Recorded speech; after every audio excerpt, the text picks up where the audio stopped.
The first ever Pokemon expansion is out now. This is Game Freak's first attempt at a full expansion pass rather than releasing an enhanced game like Yellow, Crystal, Emerald, and Platinum. Now is as good a time as any to take stock of the state of the Pokemon franchise.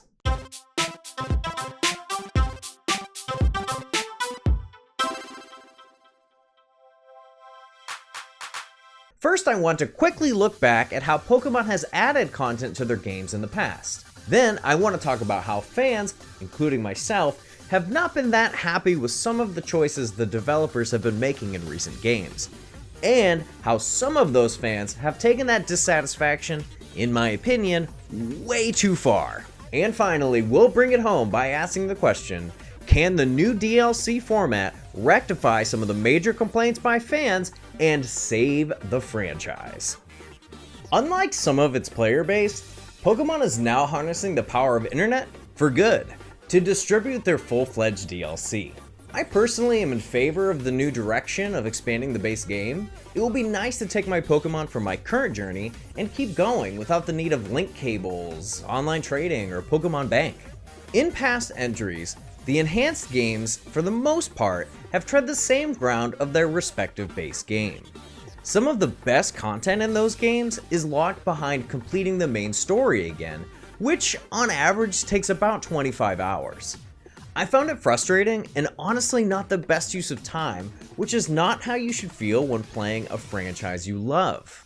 For the most part in these enhanced games, you're revisiting the same areas with only minor story tweaks.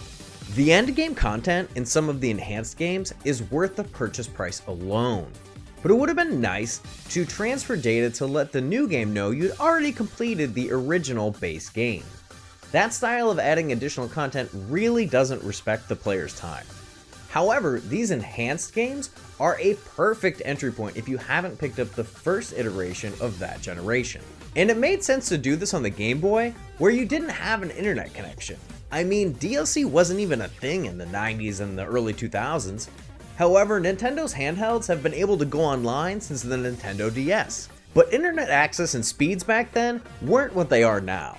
So continuing the enhanced version trend made sense.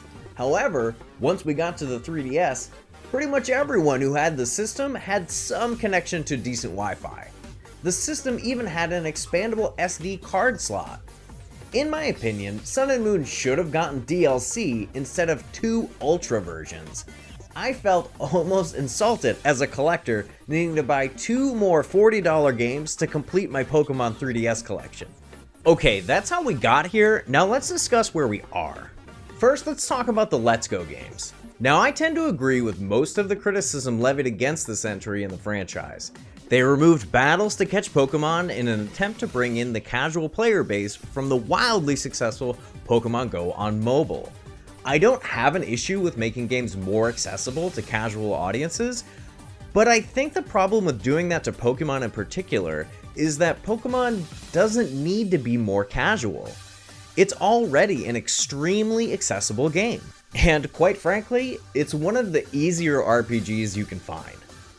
Accessibility aside, I think the major problem with Let's Go Pikachu and Let's Go Eevee is the fact that they revisited Kanto for the 5th time in a main game. Kanto and the Generation 1 Pokemon are the stars of Let's Go. And obviously it's the same for its source material, Red and Blue on the Game Boy, and the other remake, Fire Red and Leaf Green on the Game Boy Advance. Kanto was also featured as an additional region in Gold and Silver, and that game's remake, Heart Gold and Soul Silver on the Nintendo DS. Quite frankly, there is Generation 1 fatigue, as these Pokemon are heavily featured in many of the games and lots of the other Pokemon media, like TV shows and movies. If they were going to remake Gen 1 for a second time, I think they should have at least added a few more Pokemon or secrets for veterans to uncover. It almost felt at times like the Let's Go games weren't made for the general Pokemon audience, and I think that's why fans felt alienated and frustrated.